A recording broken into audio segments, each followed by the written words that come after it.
up and I eyed it, like where I thought the center was, and then I just put the little knife to the edge, and I went around and I said, Lucy, what do you think? And she says, you can make it a little tiny bit smaller because it's better to be a little smaller than too big. So the wooden point goes as close as we can figure into the center of the opening, and the metal blade goes right to the edge of the inside of the lip. Yes. And then I cut out a little circle here. And I'm not going to even worry about this hole because I'm going to cut it out in a few minutes anyways. And then I just wanted to check it to see if it would fit. And so it slides in there nicely. So that'll be a good catch. And then what we're going to do is we're going to slip and score, and then we're going to attach it just like this. And then you can kind of get an idea of what we're going to do next. We'll just cut it open with the knife, and then you'll have a perfect flange without having to do all this, you know, the making the worm and sticking it on, and it's not perfect. So this is the next step we're going to do. So once I'm finished with this, I'm going to open it up with a knife, and then we'll show you the finished product before, and then we'll be almost ready to start putting this part on, whatever shape you want. For the knob. For the knob. So you can pick it up. Okay? Sounds great. All right. Well, hi you guys. Before we go on to the cutting stage, I want to show you, it just took a minute to do this. What we did is we slipped and scored it. Well, what I did is I first put the little circle on there. I took a little scoring tool, and I just lightly scored it so that I knew where to slip when I took this off. I knew exactly where to slip underneath. Scored the other side of this, put it down, took my paddle, went, and then there was like the slip was kind of oozing out the back area there, and so I took one of these tools, and I bought one for every kid in class, and I just smoothed all the way around it, and then I took a little paintbrush with some water on it, because you can't get your you can't smooth it really all that great, and then you just take your paintbrush and you go around and you smooth it. And it's a perfect fit. Beautiful, Miss RiVKA. I'm so proud of myself. Well, and just a little note, background music for this segment provided by Bob Dylan. Well, we want to show you how we made the flange. Now, looking at it this way, it looks just like it did when you saw it before, but when I open it, I have completed the flange. So that this fits lovely on there, and if I was to tip it to portee, see how the top doesn't slide off. Very important. So I'm going to back up and show you what I did. These are the pieces that came out. So this was all solid. So actually I placed this upside down on my teapot. And whose idea was that, Miss? And this was Miss RiVKA's idea, which was a very brilliant idea, because you know, you can't really do it his way because it tips around. So I had put it on a sponge, but it still tipped around, and then Miss RiVKA said, why don't we put it inside our teapot like this? A perfect idea, because it's a very stable place for it. So then we took the knife tool, again holding it like a pencil, and marked the line we wanted to cut for the flange. And then you want to center it as best you can in the banding wheel, and then hold this, and I always put my pinky down here to sort of stabilize my hand, and then hold it, and little by little I just turned it, and kept digging until first piece popped out. I went through the first layer, so out came that, and then I could see in what I was doing, and I held the knife deeper, and dug until the second piece came out, like that. Now, Miss RiVKA's came out a little differently, and I wanted to show you that, because you don't know exactly how yours will end up. She's got the same finished product, but when she was digging out hers, the whole thing just popped up. It was all connected, and then the whole, she had to dig down deep, and then the whole thing came out in one piece because they're stuck together. So then what we did, and especially what I did, was refine it even more. First we used a little wooden tool like this to kind of join this together here, and maybe even a paintbrush to work on it like this. And then I felt like I had too much clay in here, so I just used this to carve. I just held it in my hand and just carved and carved and refined until I thinned this out just a bit so that it wasn't quite so heavy. But then the finished product is such a nice fitting top for my teapot. I'm very happy about that. Okay, so the next thing we're going to do is tell them that we're not going to do the knob. Okay, we're not going to make the knob because the knob is a design decision as well as a practical thing. And I'm actually thinking about making mine in the form of something from nature. And what I have in my mind right now is an acorn. But, you know, I could make a shell out of clay and put it on there. So I don't know what I want to do yet. So I don't want to do it until I've made my spout, and I think I'm going to be making my handle. So I'm going to have the spout and the handle before I make the knob because it'll all be part of the design. So our next step is to make a spout. Okay, we'll show you how to do it once we try it ourselves. Ready? Okay, so we are working on the spouts, and this has actually turned out to be a little bit more difficult than we expected, so don't be frustrated if you have to try a couple times. I've already made one that I don't like, but I'm going to show you a little bit about it, and I'm working on my second one. The first thing you have to do is form the clay pretty much in the shape of the spout that you want. Now we have this little Japanese teapot that we've been kind of looking at, and so, you know, we're making it more or less in the shape that we want here. A little longer, a little taller. MiZ RiVKA is still working on her. She's going to be adding a little length to this way, tapping it this way, rolling it this way, forming it to get it closer to what she really wants before she starts the next step. So I've gotten this one pretty close to what I want. Now I know I'm going to be cutting it and forming it so it doesn't fit like this. See, I made this one already and it's hollow, and I just think it's a little small. But I cut it at an angle to make it more like a real teapot spout. So I made this one a little bit bigger to give myself more room to shape it. I like, on this teapot, I like this fullness down here, and I want to try to form that with my hands on my piece that I make. So this is kind of tricky too. We have this very special Yi-Xing tool to make this spout. So the first thing you got to do is make the form in a cone type shape.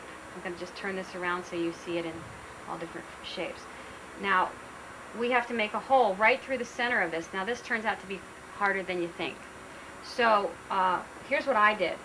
I marked the center here, and then very carefully holding this way, I pushed this through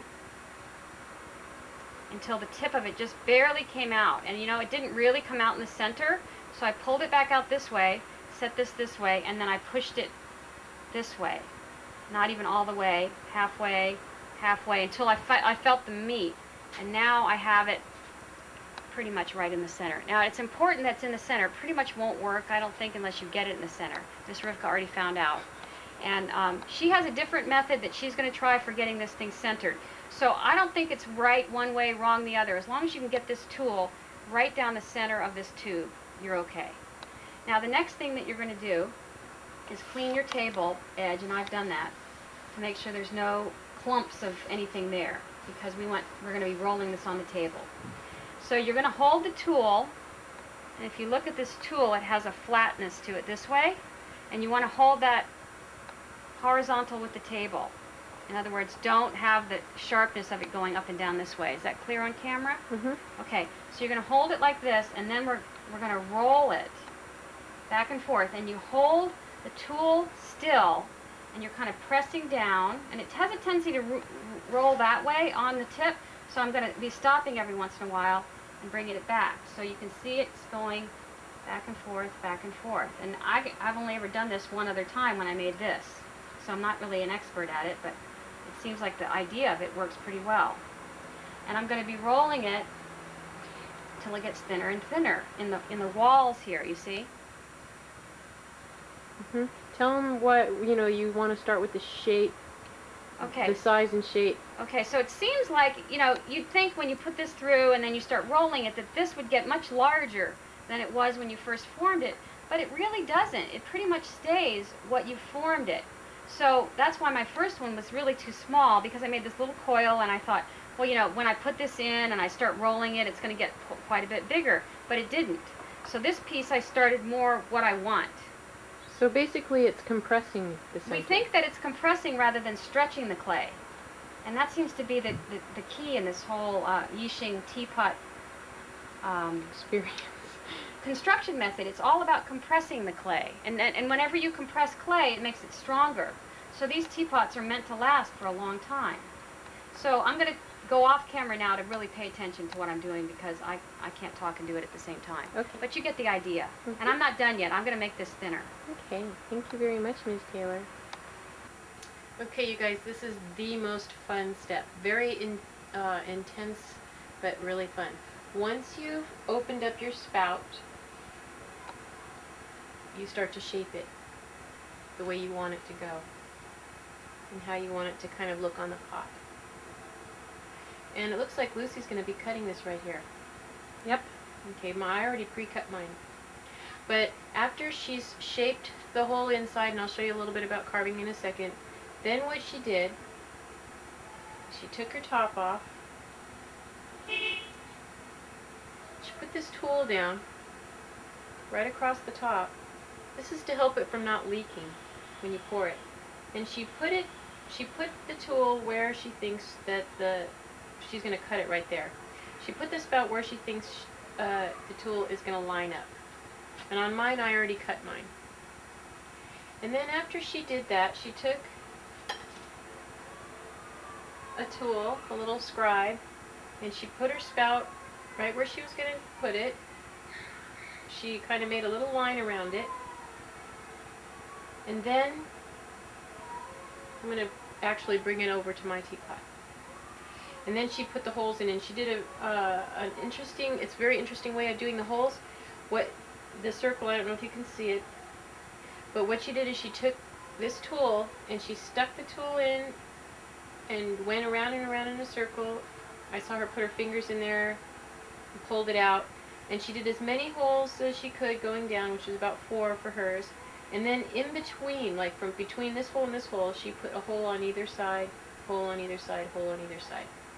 And these holes are going to be where the water comes out, and it also, if we use leaves, they won't go right into your teacup. Okay, so I'm just going to give you a little demonstration on hole making over here on my little egg-shaped teapot. And just to show you how I line mine up, and mine, remember, it was like a big, huge cone. Ms. Taylor was really worried that it would stay that way, but I assured her that I was going to carve it. And so here's the shape of mine, and I have it already cut and prepared so that that lines up. And then inside, I actually used this tool, and I carved and carved and carved so that it's nice and open here. So show us that again because you weren't on camera. Oh, sorry. I carved it around so that this is kind of not like a big flat square surface anymore or whatever. It was coming up straight. I carved it at an angle so that it'll attach better to the teapot. And then I also cut the top off the way I wanted it to. And then I carved and carved and carved until I got the shape that I wanted. And then I've already used the tool to figure out where I want it, and I scored it, because you're going to need to score it. And I'm just going to make one hole here, and then because I don't want to bore you. And then we'll show you. Lucy will just switch spots, and you can show them how to attach the spout. Okay. I mean, it's pretty obvious. Yeah. Okay. So I'm putting my hands behind here so that I have some. Watch out, because that tool's pretty pointy. I don't know if you really want your finger right behind it when you come through. Should I just start twisting it? Yeah, just twist it. I didn't really put my hands behind it too much. Okay. I may have held it a little bit, but not with your fingertips right behind the point, because the point's pretty sharp. Oh, okay. Well, I have to hold it because it's moving. Yeah. You just be careful. And then you just go around in a circle and around in a circle until you have a hole. And then I went back and cleaned them really nicely. Even I took the paintbrush and kind of cleaned them once I dug them as big as I wanted them. Okay. And Lucy said this was a really good tool, so I'm going to get a few more of these tools. I know they're expensive, but I think that you guys will be very happy. They like make perfect holes. Yeah, I couldn't imagine using any other tool for that. That's the perfect tool for making those kind of holes. Okay. So do you want to just switch spots? Well, we'll stop for a minute and then we'll set up, okay? Hi, you guys. I just finished putting my holes in, and I took a wet paintbrush and I cleared out all the holes on the out in the inside there as well.